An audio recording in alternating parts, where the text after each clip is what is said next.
week. Okay. Now I get to lay out everything with Houston and James Harden, because I think that James Harden holds a lot of the keys to what they do at number 4. So give me a bit of space to isolate here, Adam Spinella.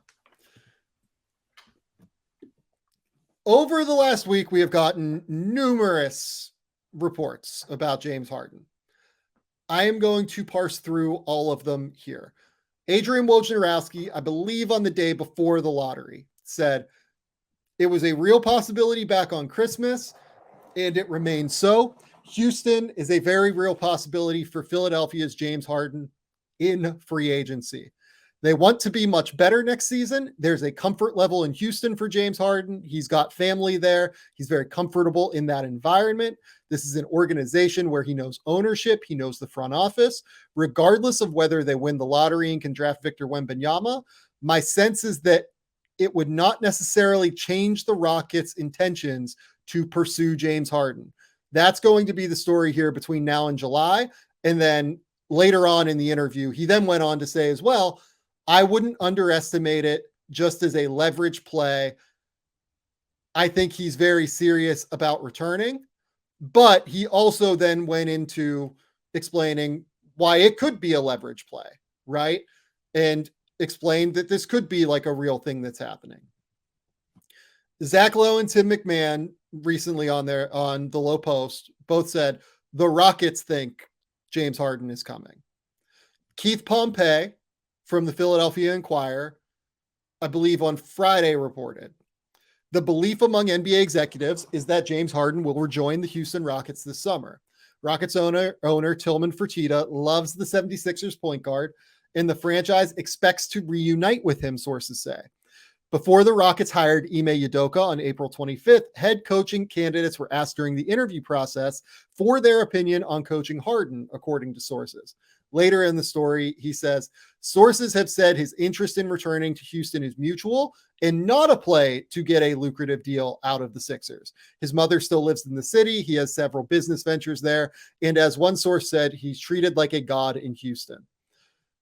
Now, Chris Haynes, I believe a little bit before the Pompey report, so somewhere in the middle of last week. Philadelphia 76ers star James Harden intends to decline his $35.6 million player option to become an unrestricted free agent this summer in order to secure a long-term deal, league sources tell Bleacher Report.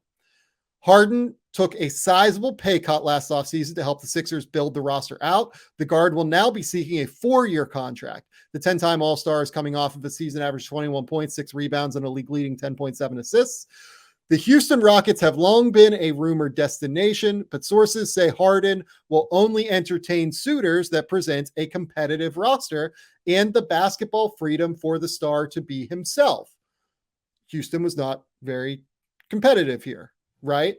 That's a realistic outcome here. Then, not in this same story, but later in the week, I believe he said this on his show, Chris Haynes said, at the moment, the Sixers are the only logical option, coming off of a third-place finish in the Eastern Conference in the regular season. But the dynamic in Philadelphia will undoubtedly change next season, considering the Sixers have to find the right coach after dismissing Doc Rivers. That leads into Ramona Shelburne.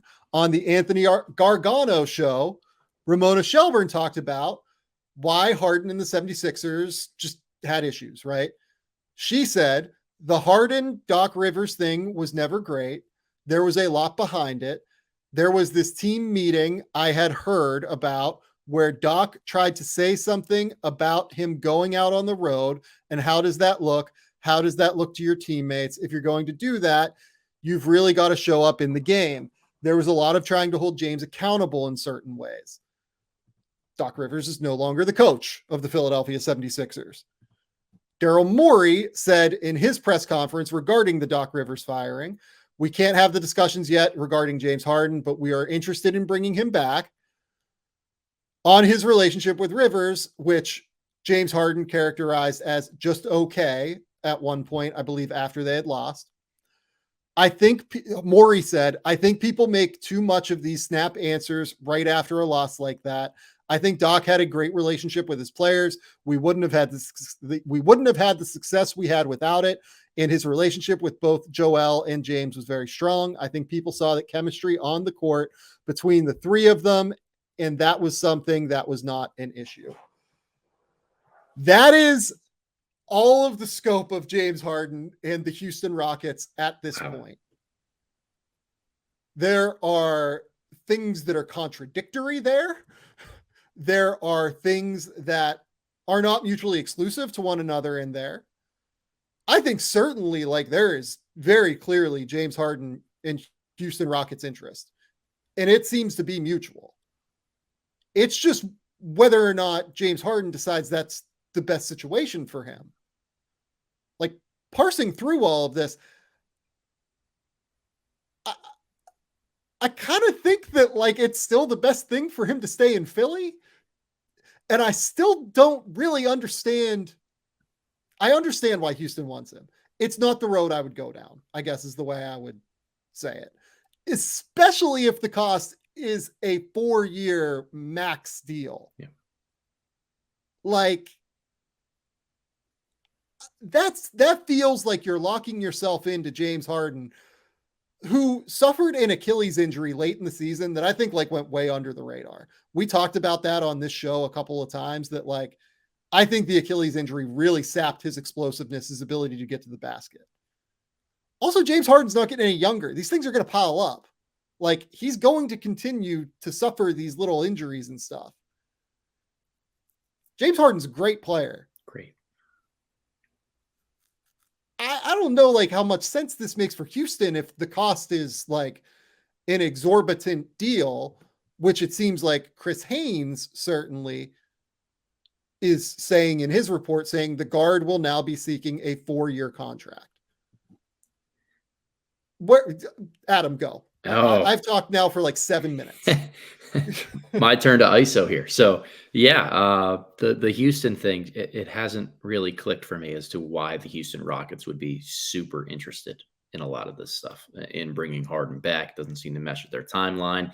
Doesn't seem to be the guy that would get the most out of some of the younger players that they have on the roster, or really grow their style of basketball to the point where they could just hand the torch from Harden to Jalen Green or whoever else when James's time in Houston has come up. To me, it's more so we want to win now. We think we need to win a little bit sooner, and James helps us get to that point. But if he really is requiring such a long-term contract, I do not believe the ends justify the means in that situation. What I keep coming back to is the idea for Philadelphia that they, as a group, cannot afford to let James Harden leave. What happens to this Sixers team? What happens to Joel Embiid if James Harden is not there next year and he just bolts via free agency? Man, that's a tough pill to swallow if you're the reigning MVP and Joel Embiid. That's a really hard player and production to replace based on where the Sixers are asset-wise, cap-wise, free agent structure, et cetera. Yeah. Here's the thing. If you're Houston, I don't know how much sense it makes for you to offer him a 4-year max. Right. If you're Philadelphia, you have no leverage here. You got to do it. You have to do it. Yep. And on top of it, you're going to get 8% raises versus 5% raises, assuming that stays similar in the CBA. Right. So you basically have, like, the mechanisms in place here say that Philadelphia is very incentivized to do it. Houston is somewhat incentivized to do it, but I don't know if they're incentivized to do it all the way for all of it and like the whole boat here. Houston is incentivized to get better next season. I would imagine that Tillman Fertitta and the Fertitta family, of which, you know, Patrick Fertitta is certainly involved, it seems like, based on reporting. You want to get better next season. And I would imagine that the front office knows that they could be moved on from if they don't improve and show real growth next season. I don't know necessarily what those things say or like what those stakes are. Do you have to get to 41 wins? Do you have to get to 500? Do you have to make the play-in? Do you have to make the playoffs? That's what we don't know yet in terms of like what that could mean for this front office, right? I don't know. I don't want to speculate. James Harden certainly helps you win next year. Like he does. Pairing him with Jalen Green moves Jalen off the ball more, allows him to be more of a dynamic scorer. James Harden with Jalen Green, Alperen Şengün gives me real terror on defense, to be completely honest, especially with the younger guys on the wing. Yeah. And on top of it, now you're in like the middle of like, you know, kind of cores again, right? The same problem Portland would have by trying to draft Scoot Henderson and then keeping Damian Lillard, right? Like you're trying to play both sides of the coin here. Yeah. I don't love this for you. Like I'm not a big fan of the Harden thing in Houston. I'm not. I understand that like for fans, it would really mean a lot for James Harden to be back. I get that like, you know, I'll look this up while I'm talking, but like I'm pretty sure that Houston has like struggled a bit in terms of like getting fans out to games recently. So yeah, they had 668,000 people at the Toyota Center last year in total. That's 28th out of 30th in the NBA, according to Basketball Reference. So I get that all of those things are factors. I get that like Tillman Fertitta wants to win. I get that he probably wants to make money from attendance. I get that it's a show and we need like purely from a team building perspective. I don't think James Harden's the dude. I think we've seen that like in Philly, he might not even be able to be the second dude at this point of his career. So if you have to shell out a max to sign him, I don't know where that gets you in 3 years when the rest of your core is ready to compete. And oh, by the way, this is a team that has, you know, let's ballpark it, $50-60 million in cap space. You're going to have to use almost all of your cap space to sign him.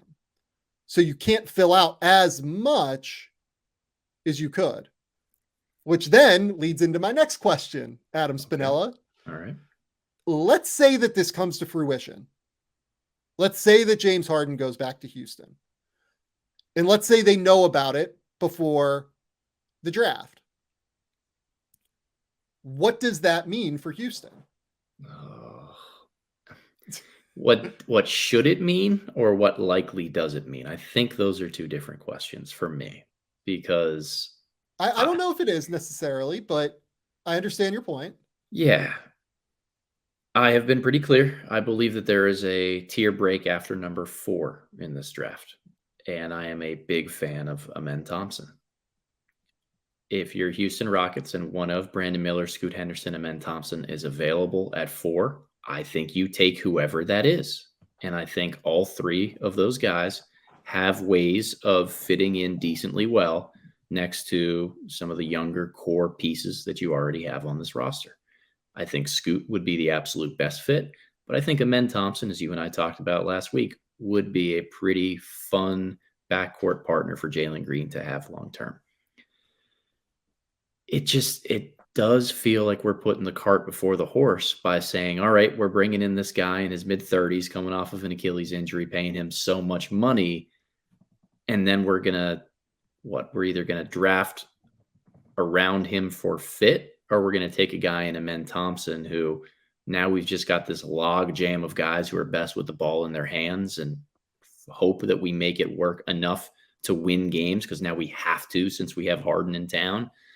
It just feels so clunky to me. Like with the Portland side, there's at least enough talent and versatility to the roster to make it fit in a lot of different ways. Like this doesn't feel right to me. It just doesn't feel right.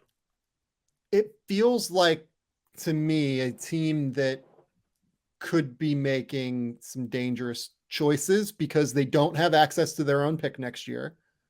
That goes to Brooklyn, if I remember correctly. Yeah. And then they also have a front office that like could be really trying to win games right now in order to save their job. Yeah, the pick If thing, Sam, real quickly, the pick thing to me just is infuriating. Like a sunk cost is a sunk cost. You're not getting that back. and for what So it's worth, the pick is protected. Like it's it is. protected 1-4, right? Like it goes to Oklahoma City. Actually, I'm sorry, it doesn't go to Brooklyn. The Brooklyn Okay. stuff, I believe starts. No, they're done with Brooklyn. It's Oklahoma City. Yeah, it's not Brooklyn. Brooklyn has picks going to them. My brain broke for a second because Brooklyn acquired Harden.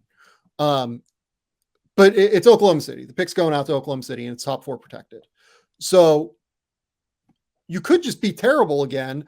But again, like you run the risk of completely falling out of the draft at that point, if that's the case. And also next year's draft is terrible. So you don't really want to be in that draft. I went through it earlier again today. I've got real worries about that thing. Yeah. I've got like real worries about that thing. So I say all of this to say, like, if James Harden wants to come back to Houston on like, I don't know, a 1+1 or like a 2+1 with like a team option on the end of it or something like that, I'm here for it. Like Sure. that's interesting to me. Like I'm okay with that. I'm not real interested in James Harden on like a 4-year max at this point. For them, like for Philly, you got to do it. You got to do what you got to do to keep him. But, and if you're James Harden, like I want to prove I can win. And like, I'm not going to be able to prove I can win in Houston next year. Like Houston can make every single correct decision from now until, the start of the season. And they're still not going to be able to compete for a title next year. No. At the same level that Philly is, at the very least. So, yeah. Yeah. I'm just, and look, like if it's me, if it's Houston, like if Houston's bringing in Harden, what my worry would be is they look to move the pick then at that point. Oh, no. And that would be crazy to me. Don't do that. No. Take whoever you have, be it. I wonder if then do you start to consider Cam Whitmore over Amen Thompson? If you have Harden, you have Jalen Green, is that when you start to consider that? Maybe. I mean, maybe it's more of a trade back than it's a trade out, right? Like maybe you try to get to 6 and 11 from Orlando. I don't know. Yeah. But there's only so many more young players they can add to the roster too. Like this is very fully young guys already. Yeah. Like Russell Thomas, I think he's right here. He says Rockets would improve a ton with Harden, takes the ball away from their sloppy playmakers, and Şengün will benefit massively as he'll be playing with an elite pick and roll point guard. Completely with you, Russell. They will be so much better with James Harden next year. They're starting from a baseline of 22 wins, though. And what can you add? Like, I don't think James Harden's like a 20-win player, right? Maybe you could say he's like a 10-win player, and you can go from like internal development from Jalen Green, Alperen Şengün, Jabari Smith, Tari Eason. You can get up 10 more, maybe. Like you might be able to sell me on this team getting to like 42 wins next year with James Harden. But there is no way Harden and Şengün are adequately defending a pick and roll either, right? We can talk about how much of a maestro they'd be on the offensive end of the floor. They are getting shredded on defense with those two surrounded by a younger roster. Jeez. Man. Yeah, and specifically the defensive structure does not work because Şengün is best defensively, in my opinion, right now, kind of showing and recovering for the most part, right? And being able to like use the mobility that he has, showing and recovering, and like using his hand-eye coordination and everything, kind of like Jokic does for Denver in his best settings. He can't really play and drop right now, and he can't switch right now. James Harden is best as a switch defender. He doesn't really fight over screens well. He doesn't really get through those actions. So I think they're actually like pretty incompatible defensively, actually. Yep. Which then makes me wonder, like, okay, who else do they look to sign, right? Do they look to go after, like for instance, like Brooke Lopez is a free agent, right? Do they look after Brooke Lopez? Do they try and make a trade for Miles Turner? Like, number of things that could happen here, right? So this is all a mess. I don't like any of it. Yeah. And I don't know. I get why it would all happen. I'm just not in favor of it. Maybe that's the best way to kind of close it up, right? Yeah. Stay the course, Houston. James, get the bag in Philly and try to compete for a championship. You can do both. And you had a great season there last year from a statistical standpoint. Like, a new coach, if you feel comfortable with it, will allow you to play more of your style and vocalize that to ownership now. And this all takes care of itself. Yeah. And by the way, what I just said, like, I can squint and get to 42 wins if Harden is as good as what he was this year, right? Because like that would involve them having a top 7 offense in the league, probably, because they're not going to defend. Like, there's just no way they're going to defend. No. Right. That involves no drop off from Harden going from 33 to 34 this year. And like James Harden likes to go out, like likes to have a good time. How well do we think James Harden's going to age as a player? Like Damian Lillard, I feel Damian Lillard's going to age well. Mm-hmm. We don't know how James Harden will age, and I think he certainly came in this season and was like very competitive and like wanted to win. I don't know how great about it I feel, especially given the fact that like he has all of these very high leverage, high usage possessions on his odometer, right? Like James Harden has played 35,000 minutes in the regular season, along with 6,000 more in the postseason. And a lot of those are like drives to the basket, falling to the ground, getting fouled. Like, it's a hard life. Like, even taking away like how James likes to live his life off the court, which is great, and I'm all for it. Yep. Like, reportedly, allegedly, Sure. according to reports over the years upon years upon years. And apparently Ramona Shelburne, who just said that Doc Rivers decided to confront him in a locker room. Even removing that, like a guy with this many minutes, this many hard minutes where he's been hit and bumped and like drove to the basket constantly. This is just like not a player I'd be interested in if I was Houston. I get that there's history here. I get it. I'm just like kind of out on it in general, I would say. Yeah. And if it would be a massive risk, it'd be a massive, massive risk. And if you're thinking, well, at least there's Jalen Green there who can be more the athletic guy to get in the lane and live in the lane, and Harden plays more off ball, like, then don't sign James Harden to a max contract for 4 years if you're planning on playing him as a non-primary option into his twilight years anyway. Like, that doesn't add up to me.